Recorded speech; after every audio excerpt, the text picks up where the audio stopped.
김정은의 심장이 멎기까지 단 180초 남았습니다. 북한 전역에 기름줄기를 틀어주었던 석유 총국장 박태호.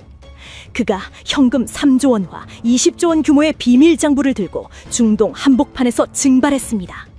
수령의 비자금을 주무르던 최측근의 배신, 전 세계 에너지 시장을 뒤흔들 기밀이 단 한순간에 체제의 심장을 겨누는 칼날로 돌변했습니다.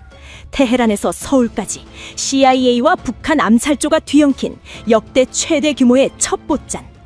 체제의 뿌리를 통째로 도려내 가장 비정하고 웅장한 돈의 전쟁이 지금 시작됩니다. 당신이 알던 북한의 실체는 오늘부로 완전히 무너집니다. 여러분 안녕하세요. 오늘도 찾아와 주셔서 반가워요. 구독과 좋아요 꼭 눌러주시고 또 함께 하시는 여러분의 지역을 댓글로 알려주세요. 그쪽 방향으로 감사의 절 올릴게요. 구독은 방송 만드는데 진짜 큰 힘이 되거든요. 항상 응원해 주셔서 고맙습니다. 세계를 굴러가게 하는 것은 이념이 아닙니다. 피입니다. 수천 미터 땅속에서 퍼올린 끈적하고 짙은 검은 피, 석유 말입니다. 내 이름은 박태호. 조선노동당 석유자원관리총국 총국장. 이것이 내 직함이었습니다. 전 세계의 제재망을 비웃으며 공해상에서 선박의 국적을 세탁하고 중동의 원유를 밀수해 북조선의 심장에 불을 지피는 최고 사령관. 내 손짓 한 번에 수십만 톤의 원유가 움직였고 그 검은 기름은 수령의 핵무기를 배양하고 미사일 발자대를 세우는 생명줄이 되었습니다. 나는 북조선의 에너지 그 자체였습니다. 내가 송유관의 밸브를 잠그면 평양의 밤은 암흑천지가 되고 군부대의 탱크는 고철 덩어리로 전락합니다. 수십 년간 겹겹이 쌓인 유엔 안보리의 제재 결의안 따위는 내게 한낱 휴지 조각에 불과했지요. 나는 이란, 시리아, 베네수엘라를 오가며 그들의 그림자 속에서 검은 돈을 세탁했습니다. 내 지문 하나로 통제되는 스위스와 케이맨 제도의 유령 계좌들. 그곳에 잠들어 있는 오일머니만 자그마치 23억 달러, 우리 돈으로 3조 원에 달했습니다. 나는 내가 체제의 신인 줄 알았습니다. 수령조차 내 앞에서는 칭찬을 아끼지 않았고 당 중앙위의 그 콧대 높은 간부들도 내게 원유 할당량을 얻어내려 허리를 굽혔으니까요. 2024년 11월의 그 밤, 나는 이란 테헤란의 도심이 한눈에 내려다 보이는 에스피나스 팰리스 최고층 펜트하우스에 있었습니다. 이란 혁명수비대 고위층과의 50만 배럴짜리 밀수 계약을 막 끝내고 돌아온 참이었습니다. 최고급 대리석 테이블 위에는 이란산 벨루가 캐비어와 400만 원짜리 꼬냑이 놓여 있었고 룸서비스로 올라온 은쟁반은 눈부시게 반짝였습니다. 창밖으로는 엘브루즈 산맥의 만년설이 테헤란의 불빛을 받아 오만하게 빛나고 있었지요. 나는 꼬냑 잔을 한 손에 든 채 최고급 보안 노트북의 화면을 바라보고 있었습니다. 스위스 프라이빗 뱅크 서버에 찍힌 3조 원. 북조선 전체를 몇 번이고 샀다 팔 수 있는 그 천문학적인 숫자를 보며 나는 세상을 다 가진 듯한 오만에 빠져 있었습니다. 하지만 내 시선이 멈춘 곳은 화면 속의 숫자도 캐비어도 아니었습니다. 노트북 옆에 소중하게 놓여 있는 낡은 종이 한 장. 평양에 있는 내 5살배기 손자 민호가 외교행랑 편으로 보내온 크레파스 그림이었습니다. 가스통처럼 배가 튀어나온 할아버지와 그 손을 잡고 있는 작은 아이. 삐뚤빼뚤한 선 위로 서툰 글씨가 적혀 있었습니다. 할아버지 빨리 와요. 맞춤법도 다 틀린 그 글자를 나는 굳은 살 박인 엄지손가락으로 가만히 쓸어내렸습니다. 전 세계의 검은 돈을 주무르는 이 피도 눈물도 없는 늙은이의 가슴 깊은 곳에서 시큰한 무언가가 올라왔습니다. 그래, 이번 일한 것만 세탁해놓고 들어가마. 내 새끼 자전거 사줘야지. 그때였습니다. 정막을 찍고 테이블 위에 특수 보안 위성 전화기가 신경질적으로 진동하기 시작했습니다. 발신자 제한번호. 가슴 한구석으로 서늘한 바람이 스치고 지나갔습니다. 본능이 경고하고 있었습니다. 나는 은쟁반 밑에 테이프로 숨겨두었던 암호 해독지를 떼어내 펼쳤습니다. 전화기 화면에 뜬 난수표 같은 문자들이 내 머릿속에서 해독되며 하나의 문장으로 조합되는 순간 내 전신을 돌던 피가 차갑게 얼어붙었습니다. 본국 즉각 귀환, 석유 총국 전 자금 동결 및 결산 보고 실행, 지체 시 후가 자담, 결과에 대한 책임은 내가 진다. 이 네 글자의 의미를 모를 만큼 나는 순진하지 않았습니다. 최근 무기 밀매를 담당하던 39호실 지부장들이 줄줄이 숙청당했다는 소문이 내 귓가에도 들려오던 참이었습니다. 드디어 수령이 내 목을 치러 온 겁니다. 사냥이 끝났으니 3조 원의 기름값을 관리하던 늙은 사냥개를 삶아먹겠다는 뜻이었습니다. 만약 내가 이 자금을 쥐고 평양으로 돌아가지 않으면 그 즉시 평양에 있는 내 아들 태진이, 며느리 수련이, 그리고 내 눈에 넣어도 아프지 않을 손자 민호까지 3대가 보이부 지하 취조실로 끌려가 살점이 뜯겨나갈 것입니다. 숨이 막혀왔습니다. 명치를 후벼 파는 듯한 극심한 위경련이 도졌습니다. 나는 다급하게 위성 전화기의 다이얼을 미친 듯이 눌렀습니다. 평양의 아들 집으로 직통 연결되는 비밀 채널. 어떤 일이 있어도 신호음 2번 안에 받아야만 하는 우리 부자의 생명선이었습니다. 받아라. 제발 받아, 태진아. 신호음은 무심하게 3번, 4번, 7번을 넘어갔습니다. 끝내 연결되지 않았습니다.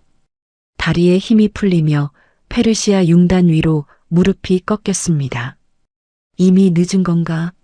보이부 사냥개들이 벌써 내 집을 덮친 건가? 내가 그토록 쌓아 올린 권력이, 이 3조 원이라는 돈이 내 새끼들 하나 지켜주지 못한단 말인가? 바로 그 찰나 전화기 화면이 번쩍하며 무거운 용량의 사진 파일 하나가 수신되었습니다. 떨리는 손으로 화면을 켠 나는 그대로 숨을 멈추고 말았습니다. 어둡고 거친 흑백 사진. 고급스러운 침대 위에 두 남녀가 뒤엉켜 누워있는 모습이었습니다. 얼굴이 제대로 보이지 않는 남자의 왼쪽 팔뚝. 나는 그곳에 새겨진 문신을 단번에 알아보았습니다. 칼을 감싼 뱀. 10년째 나와 내 총국을 밀착 감시해오던 보이부 지도원 강민기. 그 악랄한 개자식이었습니다. 하지만 내 이성을 완전히 붕괴시킨 것은 그 짐승 같은 놈의 옆에 벌거벗고 누워있는 여자였습니다. 세상에서 가장 단정하고 조신했던 아이. 나를 친아버지처럼 모시며 아침마다 옥비녀를 단정히 꽂고 문안 인사를 올리던 내 며느리 수련이었습니다. 수련아, 내가 왜? 대체 왜 저개자식 침대에? 머릿속이 하얗게 타들어갔습니다. 치욕과 분노가 활화산처럼 터져올라 당장이라도 전화기를 벽에 집어 던져 박살 내려던 순간이었습니다.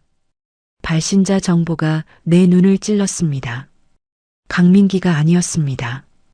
이 끔찍한 사진을 보낸 건 다름 아닌 수련이 본인의 비밀 채널이었습니다. 며느리가 시아버지인 나에게 자신의 가장 치욕스러운 모습을 직접 찍어 보냈다. 나는 사시나무처럼 떨리는 손가락으로 다음 첨부 파일을 열었습니다. 그 사진의 뒷면. 거무죽죽하게 말라붙은 흔적들. 피였습니다. 손가락을 뜯어 그 피로 갈겨 쓴 글씨가 모니터를 뚫고 내 가슴을 갈기갈기 찢어 놓았습니다. 아버님, 저희를 버리고 제발 살아서 남조선으로 가시라요. 그 순간 내 심장 박동이 귓전을 때렸습니다. 이것은 협박이 아니었습니다. 피를 토하는 구원 요청이자 처절한 유언이었습니다. 머리가 비상했던 수련이는 알고 있었던 겁니다. 소환 명령이 떨어지면 내가 가족을 살리기 위해 3조 원을 들고 순순히 평양으로 돌아와 죽음을 맞이할 거라는 사실을. 그래서 이 못난 시아버지가 평양으로 돌아오는 자살 행위를 막기 위해 스스로 보이부 사냥개의 침대에 누워 자신의 가장 소중한 존엄을 짓밟히고 그 끔찍한 장거를 피와 함께 내 얼굴에 집어던진 것입니다. 돌아오면 다 죽는다. 우리를 버리고 당신만이라도 살아남아라. 그리고 밖에서 그 막강한 석유 자금으로 우리를 구원해달라. 나는 짐승처럼 울부짖으며 대리석 바닥을 주먹으로 내리쳤습니다. 살점이 터져나가고 뼈가 으스러지는 고통조차 느껴지지 않았습니다. 60년 평생을 바친 수령, 당에 대한 충성, 조국? 그딴 알량한 허상 때문에 내 며느리가 제 몸을 팔고 피눈물을 흘리며 죽어가고 있었습니다. 내가 이 펜트하우스에서 캐비어를 씹고 꼬냑을 마실 때 내 새끼들은 지옥불 한가운데서 타오르고 있었던 겁니다. 눈물과 콧물이 범벅된 얼굴을 들어 창창한 유리창에 비친 내 모습을 보았습니다. 거기엔 더 이상 북조선의 석유 총국장 박태호는 없었습니다. 내 핏줄을 구하기 위해서라면 세상의 모든 송유관을 폭파시키고 수령의 목에 칼을 꽂아 넣을 미친 복수기 한 마리만 남아 있었습니다. 나는 노트북을 향해 돌진했습니다. 지문 인식기에 피 묻은 손가락을 짓누르고 스위스 서버에 마스터 코드를 입력했습니다. 수령의 생명줄인 3조 원을 전 세계 100개의 추적 불가능한 유령 계좌로 갈기갈기 찢어 흩뿌리는 매크로 프로그램. 내 손끝에서 송금 실행 버튼이 눌려지려는 찰나였습니다. 호텔 펜트하우스의 육중한 참나무 방문이 폭탄을 맞은 듯 통째로 뜯겨나갔습니다. 그와 동시에 방 안의 모든 조명이 퍽 하고 꺼졌습니다. 완벽한 암흑. 칠흑 같은 어둠 속에서 소음기가 달린 총구에서 뻗어나온 붉은 레이저 포인터 5개가 어둠을 가르고 내 가슴팍, 정확히 내 심장을 어지럽게 훑기 시작했습니다. 석유 총국장 박태호의 진짜 전쟁은 바로 그 암흑 속에서 시작되고 있었습니다. 어둠, 완벽한 칠흑, 호텔 펜트하우스의 전원이 차단되고 문이 폭파된 직후 내 심장 위로 5개의 붉은 레이저 포인터가 교차했습니다. 본능이 이성을 앞질렀습니다. 나는 3조 원의 자금이 로그인된 노트북을 품에 끌어안고 대리석 테이블 밑으로 몸을 내던졌습니다. 소음기를 단 기관단총의 총탄이 내가 1초 전까지 앉아있던 소파와 크리스탈 잔을 산산조각 냈습니다. 400만 원짜리 꼬냑이 피처럼 붉게 바닥을 적셨습니다. 나는 파편이 쏟아지는 바닥을 기어 사전에 설계해 둔 침실 안쪽의 환기 덕트로 향했습니다. 5년 전 이란 군부와의 밀약이 틀어질 경우를 대비해 도면을 매수해 파악해둔 비상 탈출구. 내 몸집 하나가 겨우 들어갈 비좁은 덕트의 철망을 뜯어내고 몸을 구겨 넣는 순간 내 뺨에 차가운 금속 먼지가 달라붙었습니다. 그 차갑고 비릿한 냄새는 한 달 전 내 며느리가 처박혔을 평양의 진흙탕을 떠올리게 했습니다. 내가 전 세계의 오일머니를 주무르며 테헤란의 야경을 안주 삼아 꼬냑을 마시고 있을 때 평양의 내 가족은 철저히 도살장으로 끌려가고 있었습니다. 나 박태호를 치기 위해 보이부는 먼저 내 자식들의 숨통을 끊어놓는 방식을 택했습니다. 조선노동당 석유자원관리총국 총국장의 아파트에 난방용 석유와 연탄 보급이 끊겼습니다. 보이지 않는 손이 평양 전체에서 내 가문을 완벽히 고립시킨 겁니다. 영하 15도의 냉골. 5살 난 내 손자 민호는 급성 폐렴으로 새파랗게 질려가고 있었습니다. 숨을 들이마실 때마다 아이의 작은 가슴뼈가 푹푹 패어 들어갔습니다. 하지만 내 무능한 아들 태진이는 방구석에 머리를 쥐어뜯으며 처박혀 있을 뿐이었습니다. 당에서 날 혁명화 정치범 수용소로 보낸단다. 아버지가 20년 전에 빼돌린 원유 1만 배럴의 죄를 덮어 씌워 죽였던 그 보위부 간부, 그놈의 아들이 강민기야. 그 새끼가 10년을 벼르다 우리 목줄을 쥔 기라. 우리는 끝났어. 그랬습니다. 강민기, 내 과거의 업보가 괴물이 되어 내 새끼들의 심장을 파먹고 있었던 겁니다. 아비가 과거의 죄업에 짓눌려 오열하고 있을 때 어미는 달랐습니다. 며느리 수련이는 찢어진 치맛자락으로 민호를 단단히 둘러엎고 진눈깨비가 쏟아지는 장마당으로 뛰어나갔습니다. 수련이의 수중엔 중국 돈 300위안이 전부였습니다. 해열제 한 통에 500위안. 북한 노동자 석 달치 월급이 넘는 돈. 장마당의 약장수는 피도 눈물도 없었습니다. 아이가 죽어갑니다. 제발 내일 무슨 짓을 해서든 돈을 가져올 테니 한 알만 주시라요. 수련이가 진흙탕에 무릎을 꿇고 애원했지만 약장수는 콧방귀를 뀌며 그녀의 명치를 거칠게 발로 걷어찼습니다. 오물과 얼음이 뒤섞인 진흙탕 속으로 수련이가 보기 흉하게 처박혔습니다.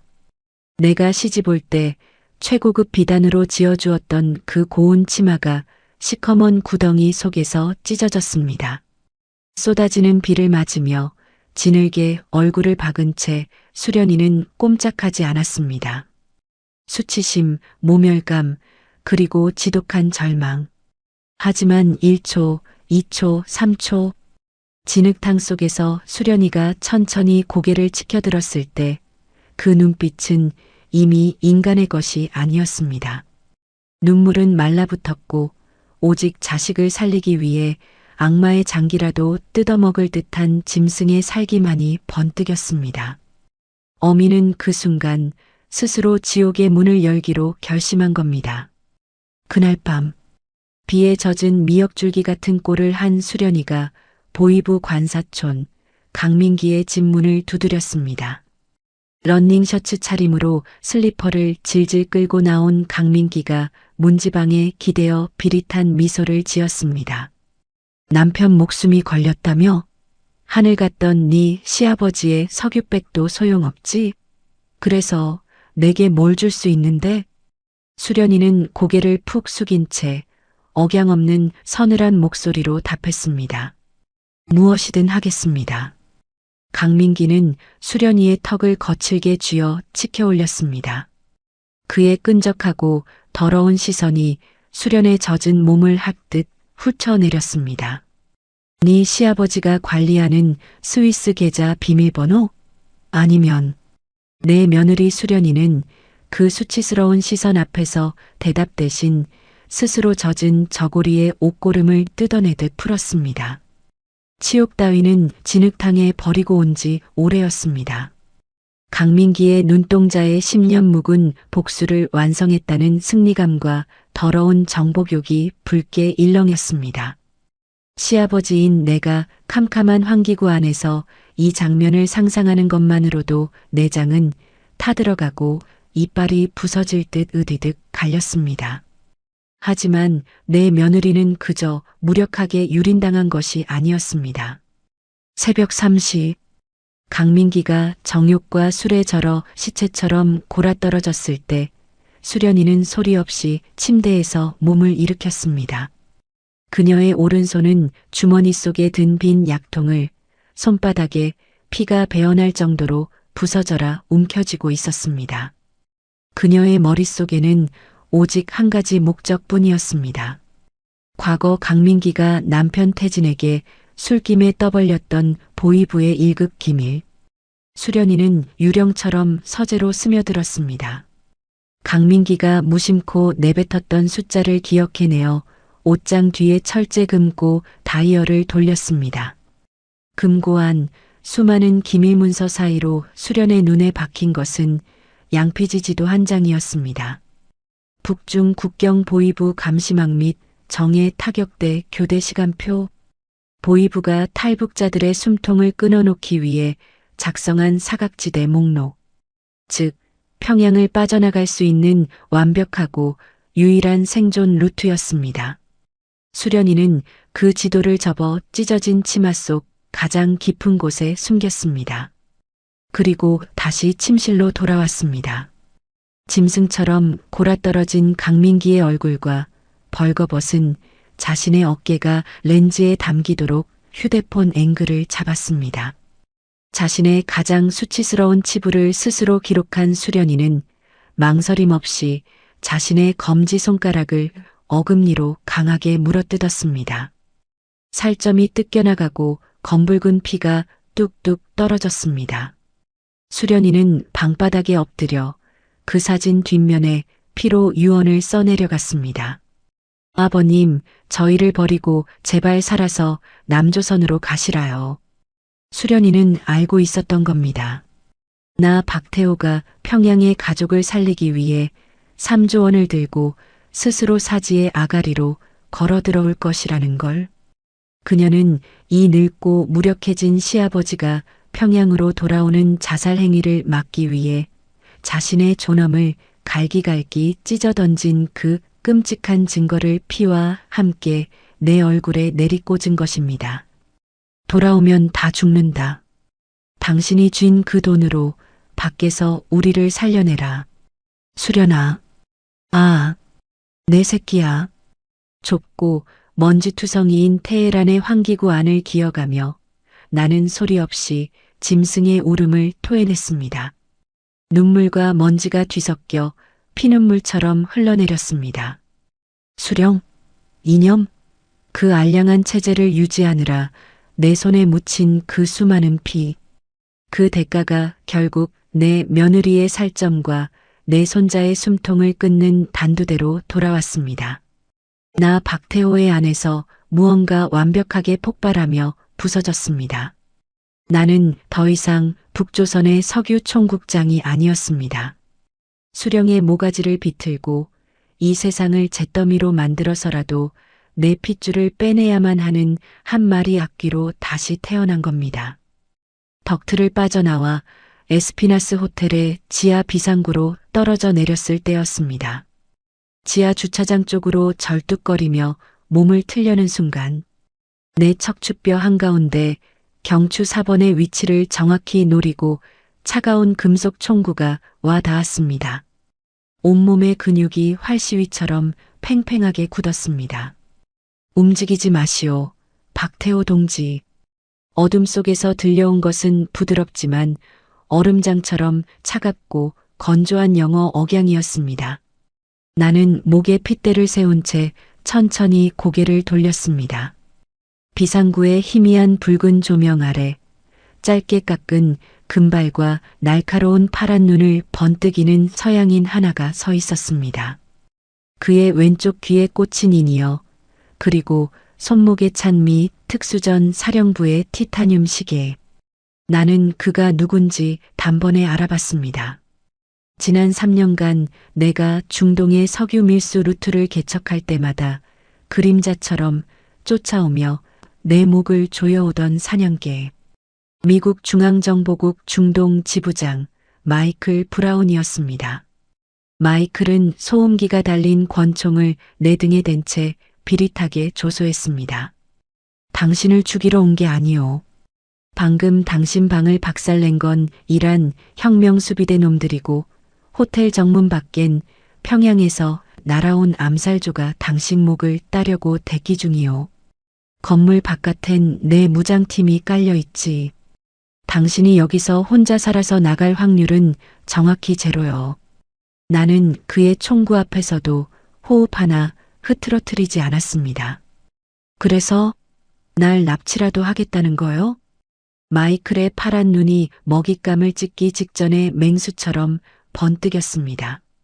당신이 주무르던 스위스 계좌의 3조 원, 그리고 북한과 이란 사이의 석유 밀거래, 장부와 핵자금 루트, 그것들이 필요하오. 내 손을 잡으시오. 거래합시다. 세계 최강 정보기관의 총책임자와 벼랑 끝에 몰린 북조선의 늙은 금고지기.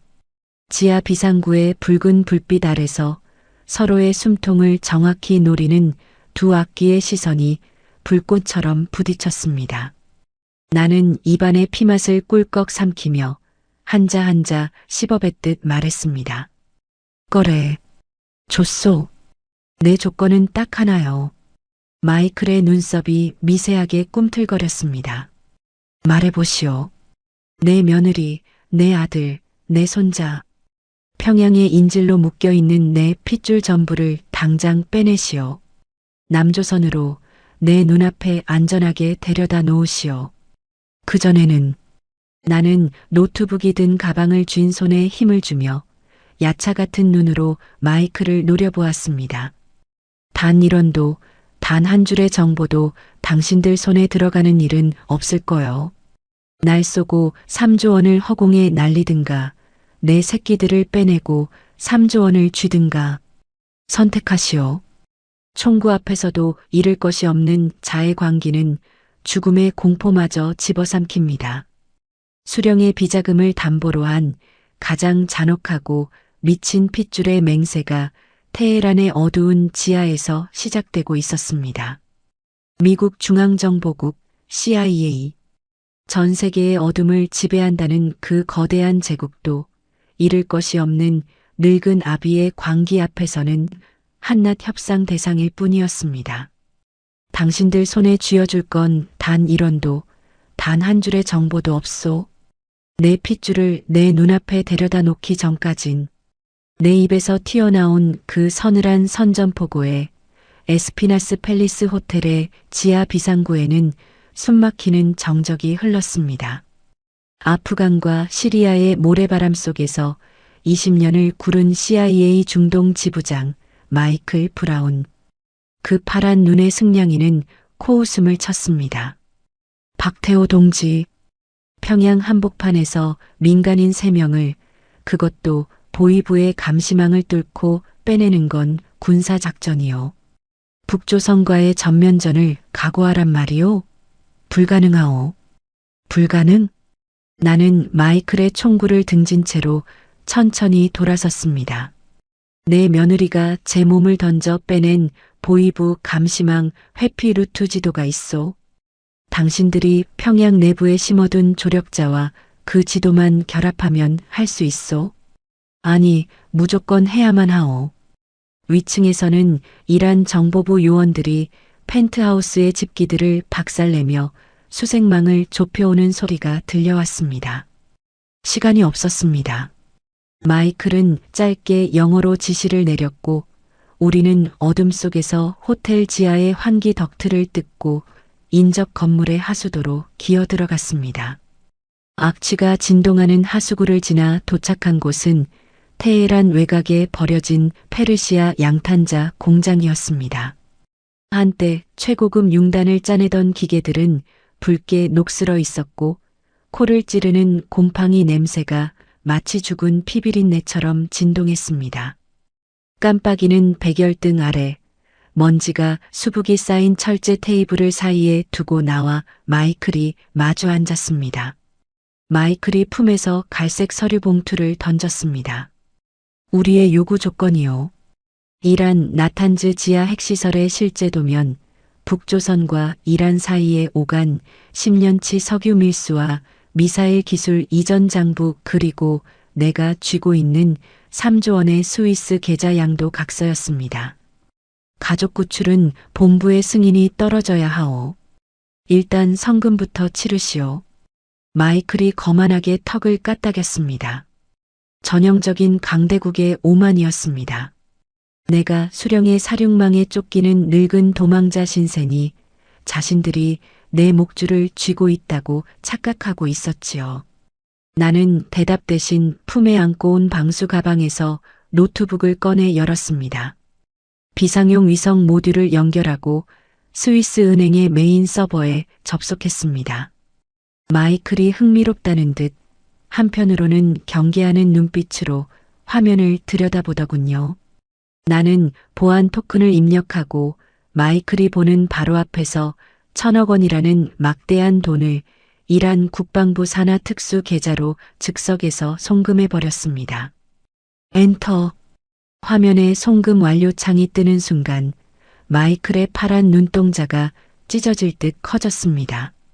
평정심을 유지하던 그의 얼굴이 순식간에 일그러졌습니다. 미쳤소? 지금 무슨 짓을 한 거요? 그가 반사적으로 권총을 뽑아들어 내 이마를 겨눴습니다. 나는 총구 앞에서도 눈 하나 깜짝하지 않고 화면을 마이클 쪽으로 돌려주었습니다. 맛보기요. 내 가족 구출을 당장 승인하지 않으면 남은 2조 9천억 원의 오일머니도 전부 이란과 러시아 쪽으로 쏴버리겠소.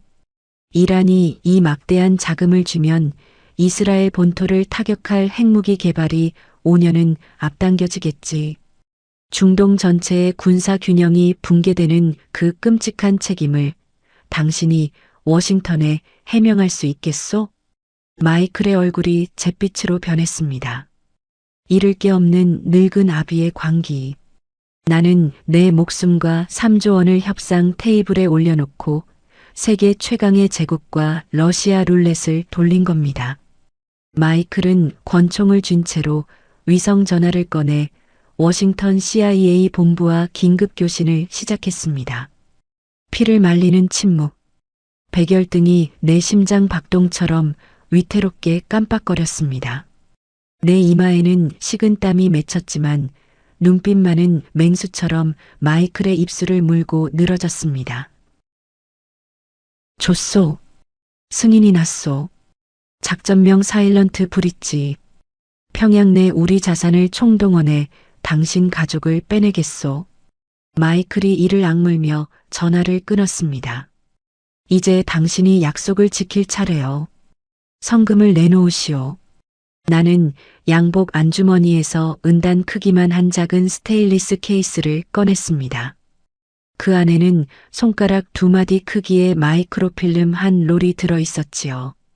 북조선과 이란 사이의 10년치 무기 및 석유 밀거래 기록, 자금 세탁 경로, 중개인 명단이 전부 담긴 진짜 핵심 기밀이었습니다.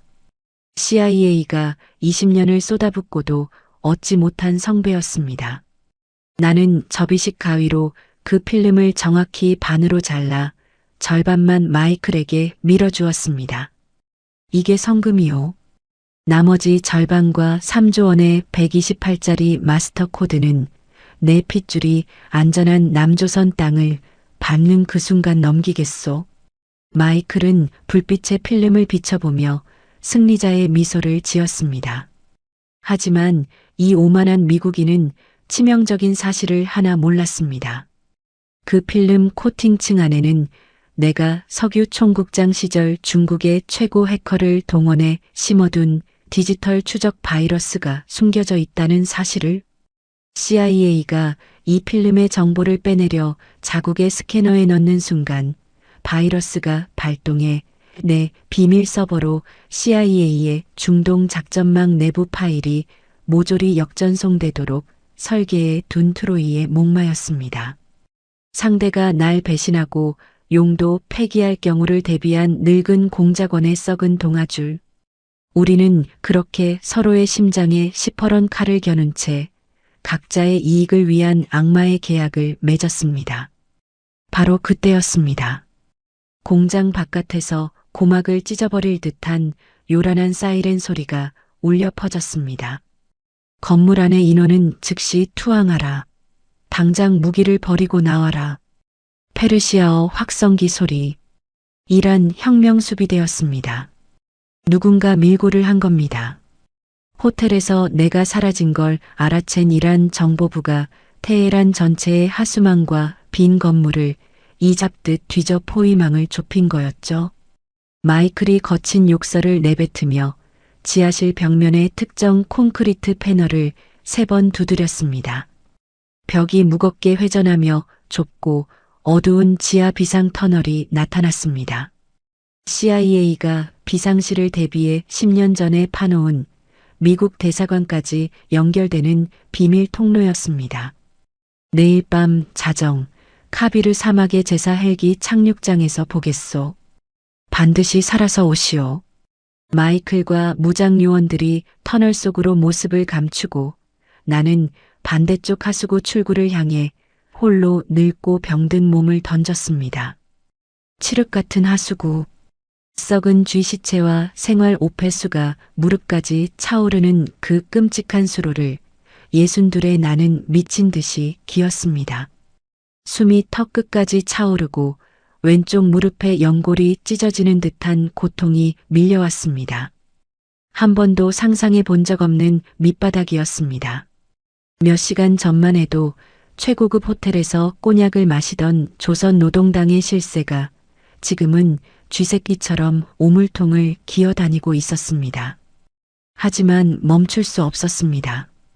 눈을 감으면 보이부 고문실의 차가운 바닥에 끌려갔을 며느리 수련이의 참혹한 얼굴과 회렴으로 피를 토하듯 헐떡이던 손자 민호의 숨소리가 환청처럼 내 고막을 때렸으니까요.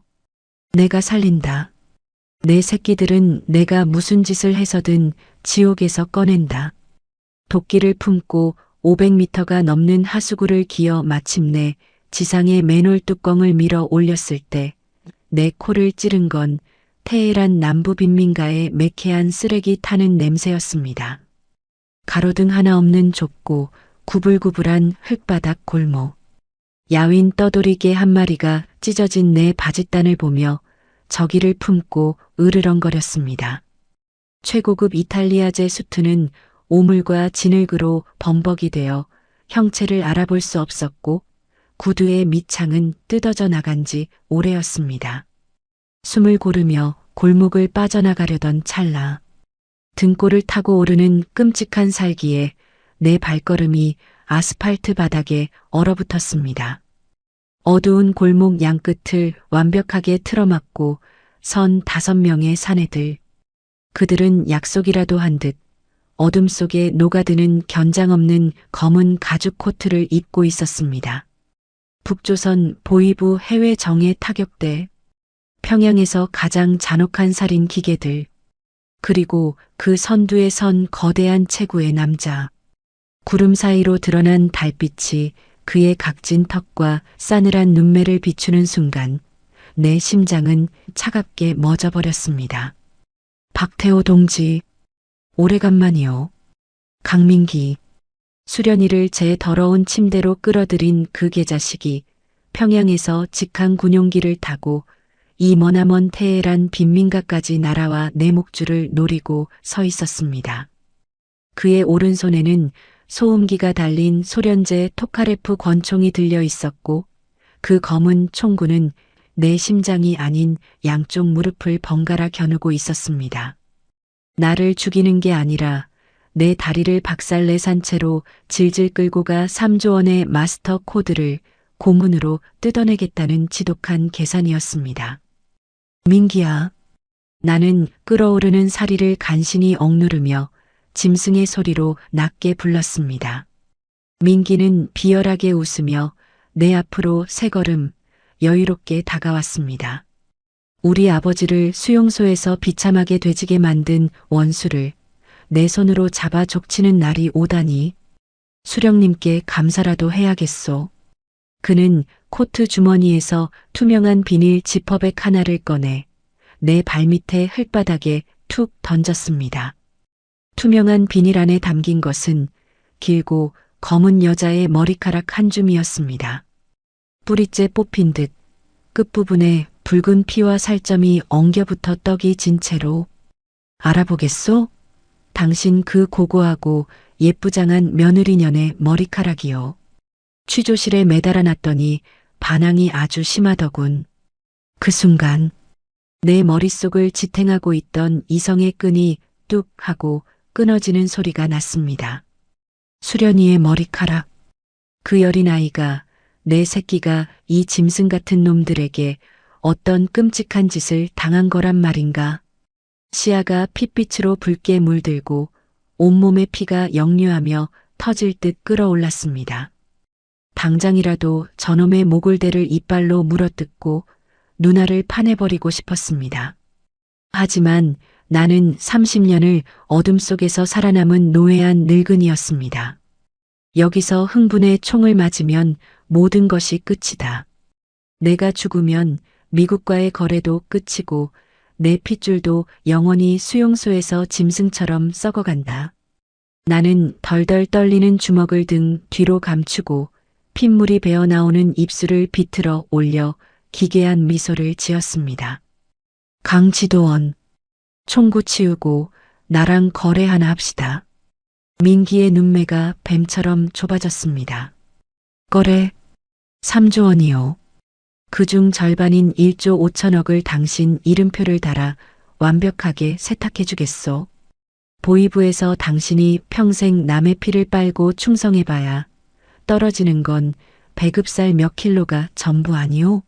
1조 5천억이면 당신이 미국이든 남조선이든 어디로 망명하든 대대손손 황제처럼 살 수 있소. 나와 함께 여기서 뜹시다. 1조 5천억 원.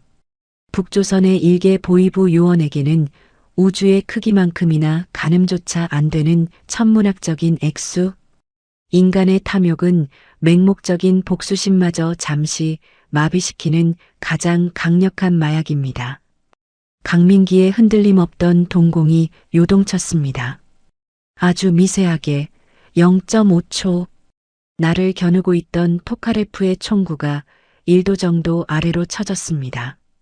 그 찰나의 틈 나는 지옥에서 기어 올라온 악기처럼 눈을 번뜩였습니다. 어떻소? 악수나 합시다. 나는 오른손을 내밀며 한 발짝 다가섰습니다. 민기가 홀린 듯 무의식적으로 내 악수를 받으려 빈 왼손을 뻗는 순간 내 양복 소매 안쪽에 테이프로 은밀히 붙어있던 가느다란 쇠바늘 하나가 내 엄지와 검지 사이로 독사처럼 미끄러져 내려왔습니다. 과거 39호실 특수 공작원들이 사용하던 속효성 케타민이 고농축으로 발라진 3cm짜리 마취침. 악수를 하는 척 내민 내 손이 허공에서 벼락처럼 방향을 틀어 강민기의 경동맥 위를 스치듯 깊게 찔러 넣었습니다. 바늘 끝이 경동맥을 파고드는 감각은 미세했습니다. 하지만 그 효과는 파괴적이었지요. 강민기의 동공이 순식간에 풀리며 초점을 잃었습니다. 1조 5천억이라는 숫자에 홀려 잠시 틈을 보인 대가는 그의 10년 복수심을 잠재우기에 충분한 농축 케타민이었습니다. 이 늙은 개자식이 강민기가 짐승 같은 신음을 내뱉으며 내 멱살을 잡으려 손을 뻗었지만 그의 육체는 이미 뇌의 명령을 거부하고 있었습니다. 190cm에 달하는 거구가 무너진 고층 빌딩처럼 내 앞으로 엎어졌습니다. 나는 으스러질 듯한 어깨 통증을 참으며 그의 몸을 받아냈습니다. 늙고 병든 내 몸뚱이가 그의 무게에 눌려 비틀거렸지만 나는 본능적으로 그의 오른손에 들려있던 토카레프 권총을 뺏어들었습니다. 사격해. 조장을 살리려면 쏘란 말이다. 뒤에 서 있던 타격대원 4명이 일제히 총구를 치켜들었습니다. 하지만 나는 이미 기절해가는 강민기의 머리통을 내 가슴팍으로 끌어당겨 완벽한 방패로 삼고 있었습니다. 쏴라. 쏘면 니들 조장의 뒤통수부터 벌집이 될 거다. 내 포유의 골목 안의 공기가 얼어붙었습니다. 보이부의 살인 기계들이라도 조장을 제 손으로 죽였다는 책임은 감당할 수 없었겠지요. 그들이 0.5초 주춤하는 사이 나는 강민기를 질질 끌며 골목 끝에 시동이 걸린 채 세워져 있던 그들의 SUV로 뒷걸음질 쳤습니다. 침묵을 깨는 둔탁한 파열음. 타격대원 중 하나가 내 발밑의 흙바닥을 위협 사격했습니다. 나는 눈 하나 깜짝하지 않고 강민기의 관자놀이에 총구를 박아 넣었습니다. 다음은 이 새끼 뇌수다. 물러서. 나는 차 문을 어깨로 밀어 열고 강민기의 거구를 뒷좌석에 쑤셔 넣었습니다. 그리고 운전석에 올라타 엑셀을 끝까지 짓밟았습니다. 타이어가 비명을 지르며 흙먼지를 일으켰고 차체는 테헤란의 어두운 대로를 향해 탄환처럼 튀어나갔습니다. 시속 140km, 깨진 백미러 너머로 추격해오는 차량들의 헤드라이트가 번뜩였습니다. 핸들을 잡은 내 손바닥은 식은 땀으로 흥건했습니다. 갈비뼈 부근에서 느껴지는 위경련은 이제 칼로 난도질하는 듯한 통증으로 변해 있었지요. 살려야 한다. 무슨 짓을 해서든 내 핏줄만은. 나는 핸들을 쥐어짜며 중얼거렸습니다. 테헤란의 네온 사인이 유리창 너머로 피처럼 붉게 흘러갔습니다. 전 세계의 석유를 주무르던 이 손으로 이제는 단 3사람의 목숨을 걸고 도박을 하고 있었습니다. 3조 원? 수령? 그딴 건 이제 먼지보다 가벼웠습니다. 오직 며느리 수련이가 제 몸을 팔아 사온 그 탈출 지도만이 내 머릿속에서 불타오르고 있었습니다. 그런데 바로 그때였습니다. 뒷좌석에서 짐승의 낮은 으르렁거림 같은 소리가 들려왔습니다. 백미러를 본 내 심장이 바닥으로 떨어졌습니다. 강민기, 그 괴물 같은 놈이 벌써 의식을 되찾고 있었습니다. 일반인이라면 반나절은 잠들었을 케타민 농도였지만 복수심으로 단련된 그의 육체는 마취약조차 거부하고 있었던 겁니다. 호. 피눈물을 흘리며 일어난 강민기가 뒷좌석에서 운전석 쪽으로 덮쳐왔습니다. 굵은 팔뚝이 내 헤드레스트를 휘감으며 내 목을 뱀처럼 조여왔습니다. 기도가 막히고 시야의 가장자리가 까맣게 타들어갔습니다. 핸들을 잡은 내 팔에 힘이 풀리며 차체가 중앙선을 넘어 갈지자로 휘청거렸습니다. 니놈 때문에 우리 아버지가 어떻게 죽었는지 알아? 구더기가 들끓는 수용소 바닥에서 네 이름만 부르다 죽었어. 강민기의 광기 어린 목소리가 내 귓전에서 천둥처럼 울렸습니다. 의식이 가물가물해지는 찰나 내 시야에 들어온 것은 도로 한복판에 공사 중이던 거대한 콘크리트 교각이었습니다. 선택의 여지는 없었습니다. 나는 목이 조여오는 고통 속에서도 마지막 힘을 다해 핸들을 오른쪽으로 확 꺾었습니다. 그럼 저승 가서 네 애비한테 안부나 전해라. 엄청난 충격과 함께 에어백이 터지며 하얀 가루가 차 안을 뒤덮었습니다. 안전벨트를 매지 않았던 강민기의 몸은 관성을 이기지 못하고 앞유리를 뚫고 도로 위로 튕겨나갔습니다. 차체 앞부분은 형체를 알아볼 수 없을 정도로 찌그러졌고 화약 냄새와 피비린내가 진동했습니다. 나는 박살난 운전석에 끼인 채 가쁜 숨을 몰아쉬었습니다. 오른쪽 무릎은 이미 감각이 없었고 이마에서 흐른 피가 눈을 가려 세상이 온통 핏빛이었습니다. 하지만 나는 멈출 수 없었습니다. 아니, 멈추면 안 됐습니다. 나는 부서진 차 문을 어깨로 밀어젖히고 도로 위로 기어 나왔습니다. 10m 앞 아스팔트 위에 피투성이가 된 채 쓰러져 있는 강민기가 보였습니다. 그는 죽지 않았습니다. 경련을 일으키며 손가락을 까닥이고 있었지요.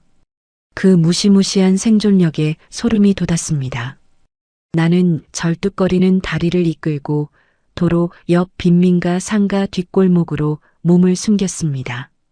부러진 갈비뼈가 폐를 찌르는 통증에 피 섞인 기침이 터져 나왔습니다. 상가 뒷벽에 몸을 기대고 간신히 숨을 고르는데 갑자기 내 왼쪽 가슴팍, 심장 한가운데로 아주 작고 선명한 붉은 점 하나가 내려앉았습니다. 레이저 포인터, 저격수의 조준점이었습니다. 나는 헛웃음을 터뜨렸습니다. 보이부인가 아니면 내가 CIA를 너무 믿은 건가. 붉은 점이 내 심장 위에서 미동도 없이 멎었습니다. 그때였습니다. 내 품 안의 주머니에서 며느리 수련이의 옥비녀가 바닥으로 툭 떨어졌습니다. 달빛 아래 차갑게 빛나는 그 비녀를 보는 순간 내 안의 공포는 증발하고 지독한 슬픔과 분노만이 남았습니다. 그래, 쏴라. 이 늙은이 심장에 박힌 총알이 내 새끼들을 남조선으로 보내는 신호탄이 될 거다. 나는 저격수를 향해 가슴을 내밀었습니다. 하지만 1초, 2초가 지나도 총성은 들리지 않았습니다. 오히려 내 심장을 겨누던 붉은 점이 천천히 위로 올라오더니 내 눈을 향해 깜빡거렸습니다. 마치 내게 말을 거는 듯한 일정한 리듬. 이건 저격이 아니었습니다. 신호였습니다. 골목 끝 검은색 SUV 한 대가 헤드라이트를 끈 채 조용히 다가와 내 앞에 멈춰 섰습니다. 뒷좌석 문이 열리고 그 안에서 낯익은 남자의 목소리가 들려왔습니다. 다시오, 박 총국장. 지옥에서 온 걸 환영하오. 마이클 브라운이었습니다. 그는 차 안에서 위성 태블릿을 내게 내밀었습니다. 화면에는 평양 보이부 취조실의 실시간 영상이 재생되고 있었습니다. 나는 떨리는 손으로 태블릿을 낚아챘습니다.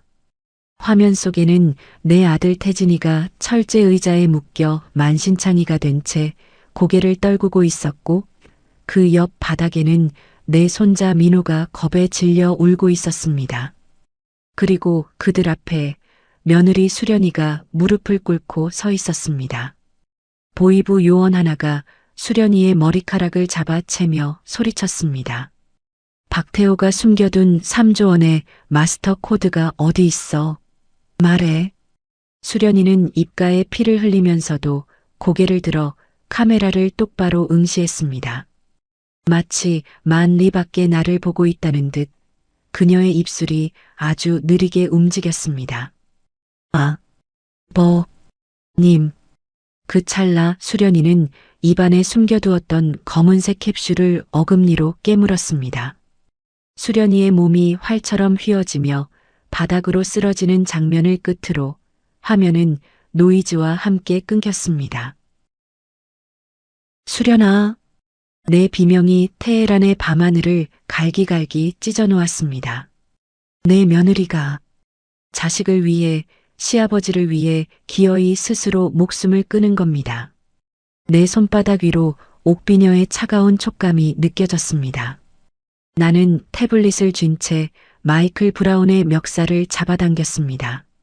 내 눈에는 이제 인간의 이성 따위는 남아있지 않았습니다. 당장 내 아들과 민호를 빼내. 안 그러면 이 3조 원과 함께 테헤란 전체를 불태워버릴 테니까. 마이클은 내 섯을 퍼런 눈빛에 질린 듯 고개를 끄덕였습니다. 작전 개시됐소. 평양 내부에 우리 자산들이 움직이고 있소. 차는 굉음을 내며 카비르 사막을 향해 질주하기 시작했습니다. 내 품 안에는 며느리의 피 묻은 옥비녀와 전 세계를 파멸시킬 3조 원의 암호가 들어 있었습니다.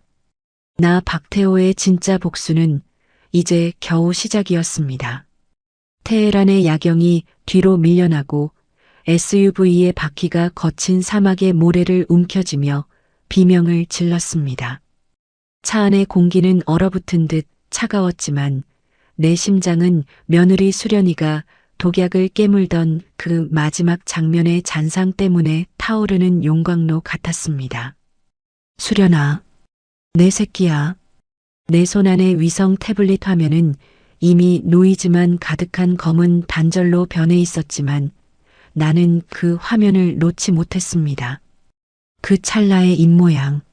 아, 님, 그 짧은 네 마디가 내 60년 인생을 송두리째 난도질했습니다.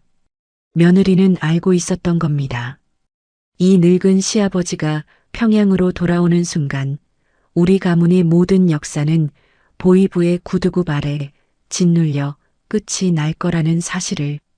그래서 그녀는 스스로 단두대에 목을 걸고 내게 살아서 복수하라는 지독한 명령을 내린 겁니다. 박 총국장, 정신 차리시오. 슬퍼할 시간은 지났소.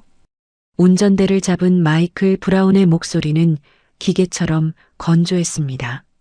그는 백미러로 나를 훑어보더니 차창 밖으로 손을 뻗어 플레어를 하나 터뜨렸습니다.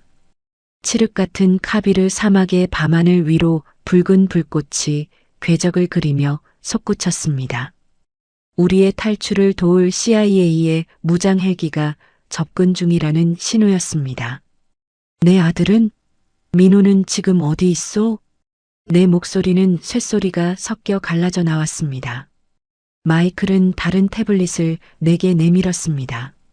이번에는 평양이 아닌 평북 의주 인근의 압록강 지류를 비추는 야간 열화상 카메라 영상이었습니다. 작전명 사일런트 브릿지. 당신이 준 그 회피 루트 덕분에 우리 휴민트들이 당신 가족을 평양에서 빼내는데 성공했소. 지금 압록강 도강 포인트 200m 전방이요. 화면 속 희뿌연 열기로 나타난 두 개의 형체가 보였습니다. 하나는 성인 남자, 다른 하나는 아주 작은 아이. 내 아들 태진이가 민호를 등에 업고 갯버들 숲을 기어가고 있었습니다. 그들의 뒤로 보이부 순찰대의 서치라이트가 칼날처럼 어둠을 가르고 있었습니다. 내 심장이 터질 듯 조여왔습니다. 수련이를 잃었습니다. 이제 남은 건 저 두 사람뿐입니다. 만약 저기서 총성 한 발이라도 울린다면 나는 이 3조 원의 데이터가 담긴 노트북을 내 머리통과 함께 날려버릴 작정이었습니다. 도강 직전에 송금을 시작해야 하오. 마이클이 덧붙였습니다. 워싱턴 본부에서는 돈이 움직이는 걸 확인하기 전까지는 저들을 중국 국경 안으로 들이지 말라는 명령이 내려졌소. 이 비열한 새끼들. 나는 이빨을 드러내며 마이클을 노려보았습니다. 역시나 미국인들이었습니다. 그들에게 내 가족의 목숨은 3조 원이라는 상품을 안전하게 인도받기 위한 볼모에 불과했습니다. 하지만 지금은 선택의 여지가 없었습니다. 나는 무릎 위에 노트북을 올렸습니다. 부러진 갈비뼈가 폐를 찌르는 고통이 밀려왔지만 나는 피 묻은 손가락으로 자판을 두드리기 시작했습니다. 스위스 프라이빗 뱅크 마스터 계좌 접속. 128비트로 암호화된 마지막 방화벽을 해제하기 위해서는 내 지문과 홍채, 그리고 내가 직접 설계한 180초의 가변 난수 코드가 필요했습니다. 180초 카운트다운 시작. 화면에 푸른색 바가 차오르기 시작했습니다. 전 세계 100개의 유령 계좌로 수령의 피 같은 돈 3조 원이 쪼개져 흩뿌려지는 과정입니다. 이 3분이 지나면 북조선의 석유 줄줄이는 완벽하게 끊어질 것이고 수령의 핵무기 개발 계획은 거대한 암초에 부딪히게 될 것입니다. 그런데 60초가 지났을 무렵 노트북 화면에 붉은색 경고등이 들어왔습니다. 외부 개입 감지. IP 추적 중. 마이클, 누군가 이 송금망에 접속했어. 이란 놈들이 아니야. 이건 평양의 정찰 총국 놈들이야. 내 등줄기에 소름이 돋았습니다. 평양의 사이버 부대 110호 연구소 요원들이 내 접속 신호를 포착한 겁니다. 그들은 자금을 동결하기 위해 내 마스터 코드를 해킹하려 들었습니다. 화면 위로 수천 개의 코드가 쏟아져 내렸고 나는 그들과 눈에 보이지 않는 디지털 전쟁을 벌여야 했습니다. 120초 남았소. 서두르시오.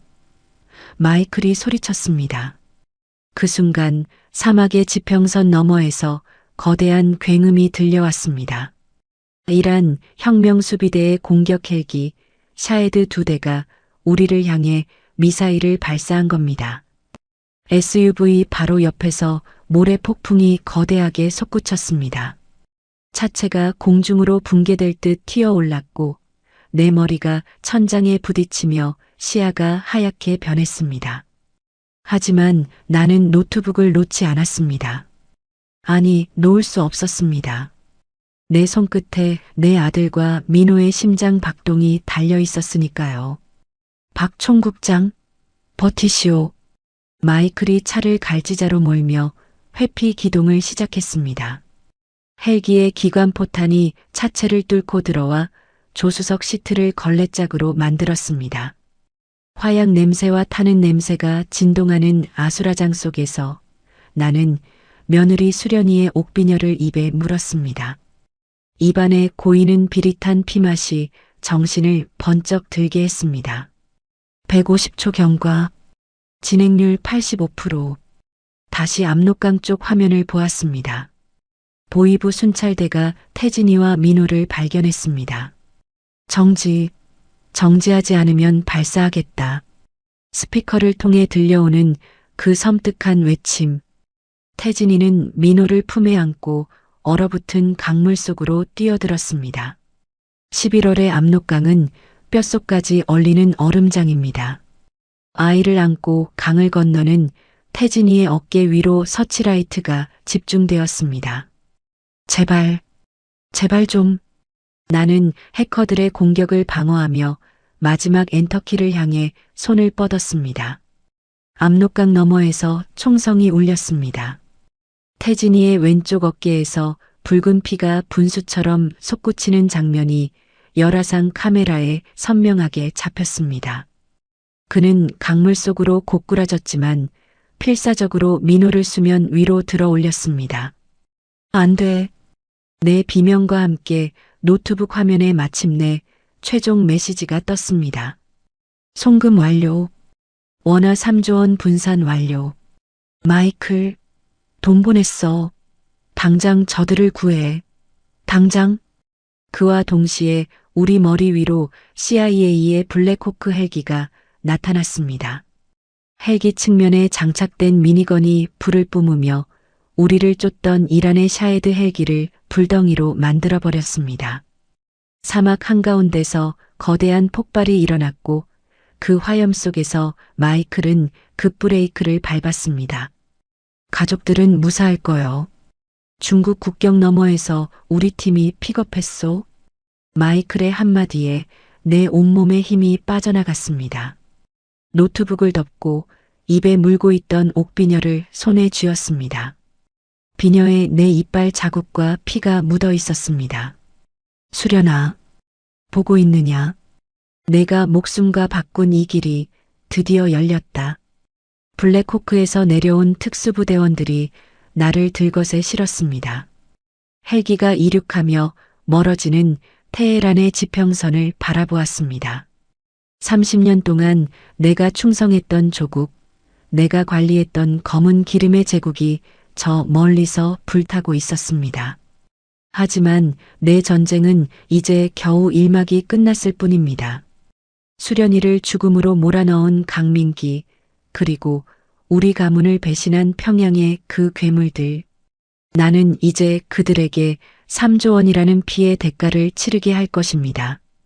헬기 안에서 나는 마이클을 향해 차갑게 말했습니다.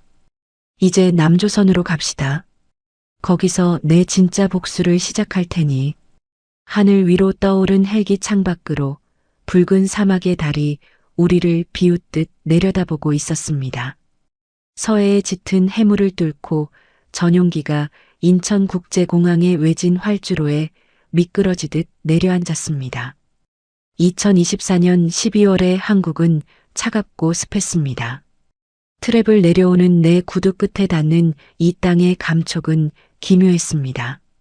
평생을 남조선 괴뢰라 저주하며 무너뜨리려 했던 땅. 하지만 이제는 내 핏줄이 숨 쉴 수 있는 유일한 도피처가 된 땅. 박태호 선생, 대한민국에 오신 것을 환영합니다. 활주로에는 검은 코트를 입은 사내들이 도열해 있었습니다. 국정원 요원들. 그들 사이로 나이 지긋한 남자가 다가와 손을 내밀었습니다. 30년 공작원 생활의 감각이 말해주더군요. 저자가 이 땅의 정보수장을 대리하는 자라는 걸. 나는 그가 내민 손을 잡는 대신 품 안의 노트북 가방을 더 세게 움켜쥐었습니다. 내 자식들은 어디 있소? 살아는 있는 건가? 내 목소리는 쇳소리가 섞여 갈라져 나왔습니다. 국정원 간부는 인자한 척 미소를 지었지만 그 눈 속에는 3조 원이라는 거대 자금을 향한 탐욕이 번뜩이고 있었습니다. 안전한 곳에서 치료 중입니다. 아드님은 총상이 깊지만 생명엔 지장이 없고 손자분도 소아과 전문의들이 밀착 케어하고 있습니다. 일단 이동하시죠. 기자들이 알면 곤란해집니다. 그들의 삼엄한 호의 속에 방탄차에 올라탔습니다. 창밖으로 스쳐 지나가는 서울의 풍경은 눈부시게 화려했습니다. 네온사인, 넘쳐나는 자동차, 두려움 없이 거리를 걷는 사람들. 평양의 석유 밸브를 쥐고 흔들던 내가 봐도 이 도시는 내가 알던 세상과는 차원이 다른 거대한 유기체 같았습니다. 서울 외곽의 국정원 안가 평범한 고급 빌라처럼 보였지만 사방에 열화상 카메라와 도청 방지 장치가 깔린 요새였습니다.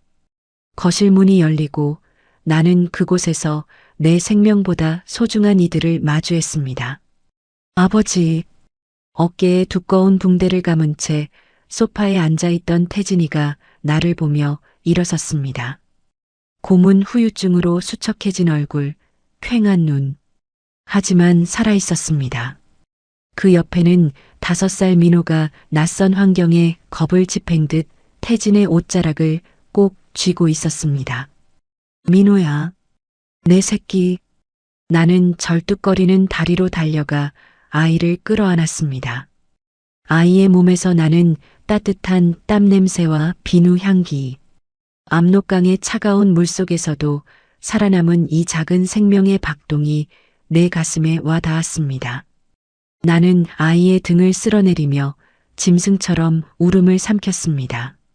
하지만 기쁨은 찰나였습니다. 우리 세 사람의 시선이 허공에서 마주쳤을 때 그곳에는 지울 수 없는 거대한 구멍이 있었습니다. 수련이, 내 며느리, 민호의 엄마, 태진의 아내. 그녀의 빈자리가 우리를 숨막히게 했습니다. 수련이는 어떻게 됐니? 태진이는 대답 대신 고개를 떨구고 어깨를 들썩였습니다. 아이는 엄마를 찾는 듯 내 품에서 바르르 떨었습니다. 나는 주머니 속에 들어있던 옥비녀를 꺼냈습니다. 수련이가 마지막까지 손에 쥐고 있었을 피 묻은 유품. 그날 밤 나는 안가의 침실에서 홀로 옥비녀를 매만졌습니다. 국정원 놈들은 내 노트북과 마스터 코드를 가져가기 위해 혈안이 되어 밖에서 대기 중이었지요. 하지만 내 관심은 오직 이 비녀에 쏠려 있었습니다. 수련이는 영리한 아이였습니다. 보이부 취조실에서 독약을 깨물기 직전 그녀는 왜 굳이 이 비녀를 손에 쥐고 있었을까? 단순히 친정어머니의 유품이라서? 아니면 내게 전하고 싶은 마지막 말이 있어서? 나는 옥비녀의 머리 장식, 정교하게 조각된 연꽃 문양을 세밀하게 살폈습니다. 30년 공작원의 감이 무언가를 포착했습니다. 연꽃 봉우리의 접합 부분이 미세하게 어긋나 있었습니다. 나는 일회용 면도날을 꺼내 그 틈새를 조심스럽게 벌렸습니다. 옥비녀의 머리 부분이 분리되며 그 안에서 새끼 손톱보다 작은 마이크로 SD카드가 떨어졌습니다. 수련아, 너 대체 뭘 남긴 거냐? 나는 국정원 요원들이 감시할 수 없는 오프라인 전용 리더기를 꺼내 카드를 연결했습니다. 모니터에 나타난 파일은 단 하나. 백두의 뿔이라는 이름의 암호화된 문서였습니다. 파일을 열자 내 눈은 경악으로 뒤집혔습니다. 그것은 석유 총국장인 나조차 몰랐던 수령의 진짜 비밀 자금 계좌 목록이었습니다. 내가 관리하던 3조 원은 빙산의 일각이었습니다. 마카오, 스위스, 오스트리아의 유령 은행에 숨겨진 자그마치 150억 달러.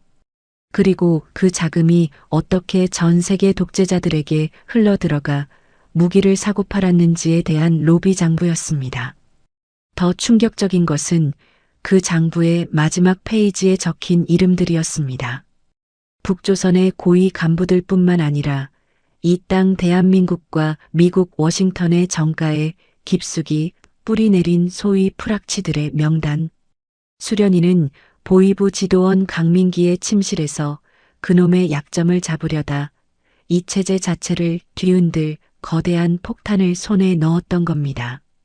아버님, 이 정보가 세상에 나오는 날 우리 가문은 영원히 안전할 수도 아니면 영원히 사라질 수도 있습니다. 하지만 저는 믿습니다.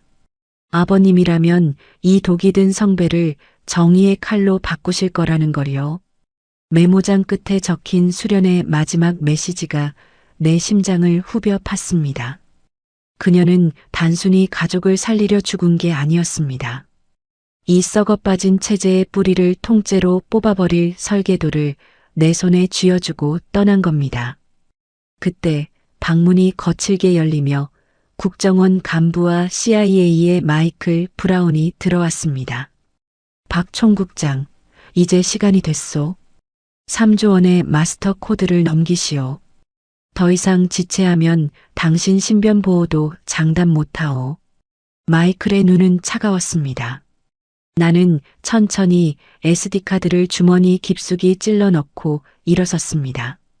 3조 원? 그건 너무 작지 않나, 마이클? 나는 비릿하게 웃으며 그들에게 다가갔습니다. 내 손에는 이제 3조 원이 아니라 전 세계의 질서를 재편할 20조 원짜리 폭탄이 들려 있었습니다. 내 며느리가 목숨값으로 산 정보를 당신들이 감당할 수 있을지 모르겠군. 이제부터는 거래의 판이 달라질 거야. 내가 제안하는 건 자금이 아니라 평양의 심장을 도려낼 칼날이니까. 당황한 기색이 역력한 두 정보 요원의 얼굴을 뒤로하고 나는 거실에서 잠든 민호를 바라봤습니다. 수련아, 내가 바란 게 이거였구나. 단순히 도망치는 게 아니라 우리를 쫓던 저 괴물들의 세상을 무너뜨리는 것. 나 박태호, 이제 대한민국이라는 거대한 체스판 위에 내 생의 마지막 수를 두려 합니다. 내 며느리의 피눈물이 섞인 이 정보를 칼날 삼아 평양의 저 높은 성벽을 향해 돌진할 준비가 되었습니다. 내 손바닥 위에 놓인 마이크로 SD카드는 차가웠습니다.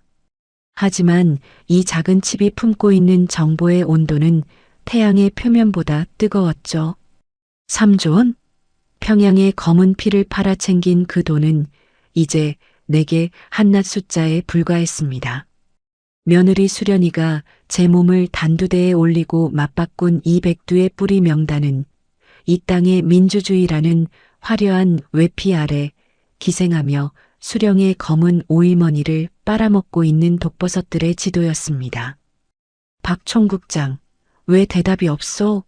자금 이체 프로세스를 마무리해야 우리도 당신을 공식적으로 보호할 명분이 생겨요. 닫힌 침실 문 밖에서 들려오는 국정원 김 차장의 목소리에는 조급함과 탐욕이 엉겨붙어 있었습니다.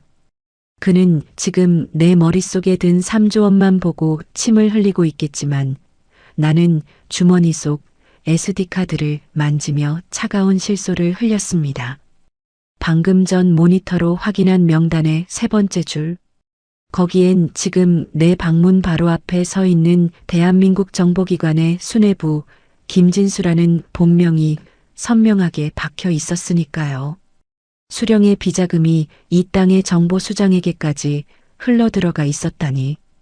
평양의 석유 총국장으로 살며 세상 모든 비리를 다 보았다고 자부했건만 적과 동지의 경계가 이토록 처참하게 무너져 있을 줄은 몰랐습니다. 나는 천천히 문을 열고 거실로 나갔습니다. 김 차장과 CIA의 마이클 브라운이 초조한 듯 나를 쏘아보았습니다.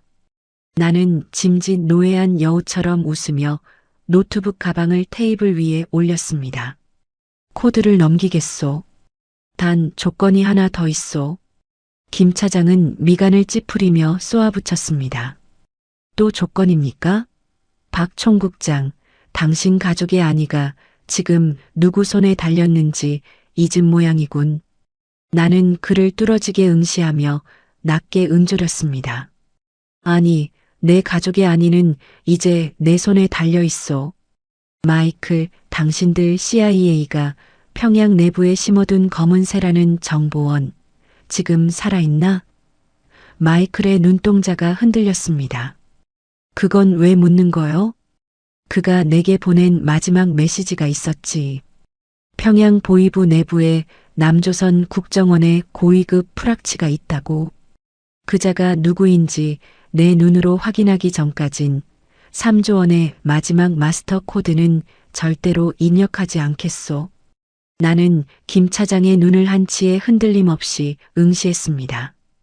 그의 눈꺼풀이 미세하게 떨리는 것을 놓치지 않았습니다. 뱀의 머리를 밟으려면 먼저 뱀이 독리를 드러내게 만들어야 합니다. 박 총국장, 지금 우리를 의심하는 겁니까? 이건 한미 동맹에 대한 모욕이에요. 김 차장이 책상을 내리치며 고함을 쳤습니다. 의심이 아니라 확신이요. 내 며느리가 죽어가며 내게 남긴 마지막 선물이 알려주더군. 당신들이 보호한다는 이 안가가 실은 보위부의 암살조를 기다리는 완벽한 함정이라는 걸 말이요. 그 말이 끝나기가 무섭게 안가의 조명이 일제히 꺼졌습니다. 테헤란에서의 그 악몽 같은 정전이 서울 한복판에서 재현된 것입니다. 치익 마이너스 펑, 거실 유리창이 박살나며 섬광탄이 터졌습니다. 하얀 연기와 함께 천장에서 레페를 타고 내려온 검은 그림자들이 거실을 난장판으로 만들었습니다. 태진아, 민호야.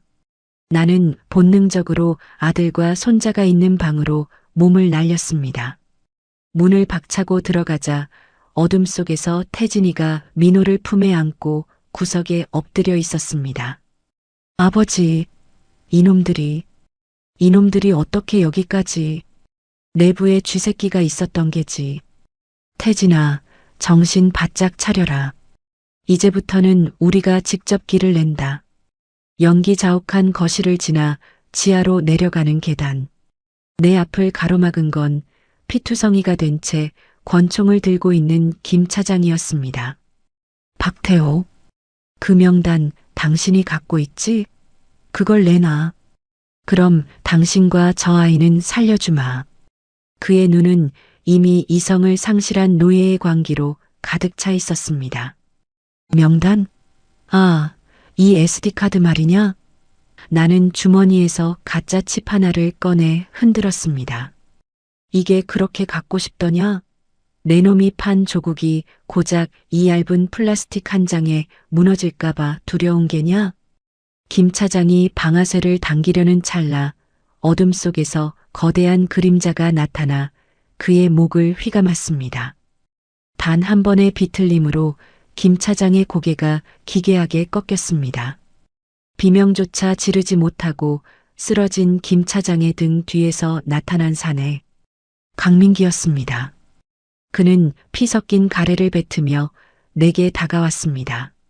짓뭉개진 그의 얼굴 절반이 기괴하게 일그러져 있었지만 살이만큼은 더욱 정교했습니다. 박 총국장, 여기까지 오느라 고생 많았소.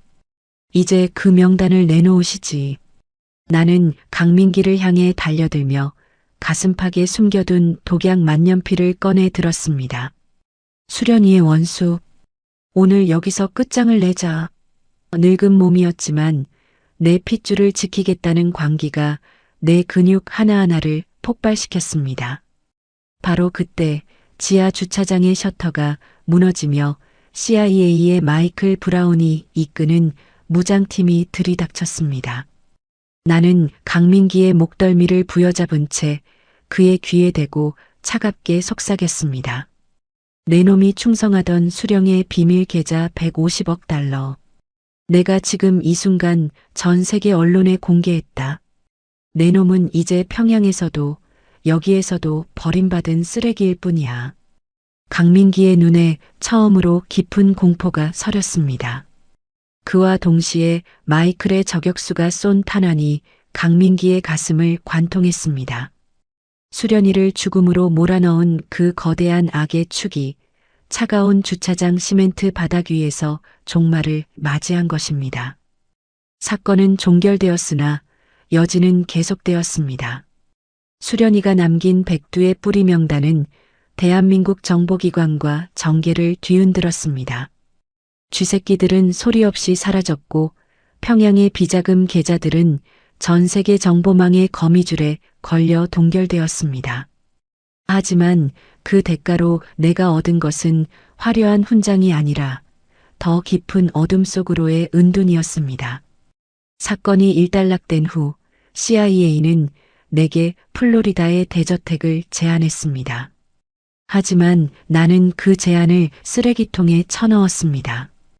그들이 원하는 건 내가 아니라 내 머릿속에 남은 나머지 정보들을 박제해 두고 싶어 하는 탐욕이었으니까요. 마이클, 당신들이 주는 시민권은 결국 또 다른 인식표일 뿐이요. 나는 이제 누구의 눈에도 띄지 않는 유령으로 살겠소. 나 박태호는 석유 총국장이라는 이름도 3조 원의 주인이라는 신분도 모두 지워버렸습니다. 국정원 내부의 정직한 요원들과 CIA의 묵인하에 우리 가족은 대한민국 남해안의 아주 작은 섬으로 거처를 옮겼습니다. 관광객조차 잘 찾지 않는 시간이 멈춘 듯한 어촌 마을이었습니다. 2025년의 어느 늦가을 새벽, 차가운 바닷바람이 코끝을 스치고 멀리서 파도가 갯바위에 부딪히는 둔탁한 소리가 들려옵니다. 나는 거칠어진 손으로 고깃배의 그물을 손질하고 있었습니다. 30년 넘게 펜을 굴리고 석유 밸브를 돌리던 손에는 이제 굳은 살과 비린내가 배어 있었습니다. 하지만 이 비린내가 테헤란의 그 비릿한 피 냄새보다 훨씬 달콤했습니다. 아버지, 통발 건져 올릴 시간입니다. 두꺼운 면 점퍼를 입은 태진이가 다가와 내 어깨를 툭 쳤습니다. 깁스를 풀고 재활을 마친 그의 팔에는 제법 근육이 붙어 있었습니다. 수용소의 공포에 떨던 나약한 아들은 사라지고 이제는 거친 바다를 마주하는 사내가 되어 있었습니다. 민호는 일어났느냐? 예, 벌써 학교 갈 채비 마쳤습니다. 요즘은 섬 아이들이랑 축구하느라 정신이 없네요. 나는 바다 너머를 바라보았습니다. 저 수평선 너머 어딘가에 내가 평생을 바쳤던 북조선이 있겠지요. 하지만 내게 더 이상 그곳은 조국도 사명의 터전도 아니었습니다. 그저 내 소중한 며느리 수련이가 잠들어 있는 거대한 무덤일 뿐이었습니다. 나는 품속에서 수련의 옥비녀를 꺼냈습니다. 이제 비녀의 머리 장식은 달아 없어지고 평범한 나무 막대기처럼 보였지만 나는 매일 새벽 바다로 나가기 전 이 비녀를 만집니다. 수련아, 보고 있느냐? 민호가 오늘 학교에서 100점을 맞았다고 자랑하더구나.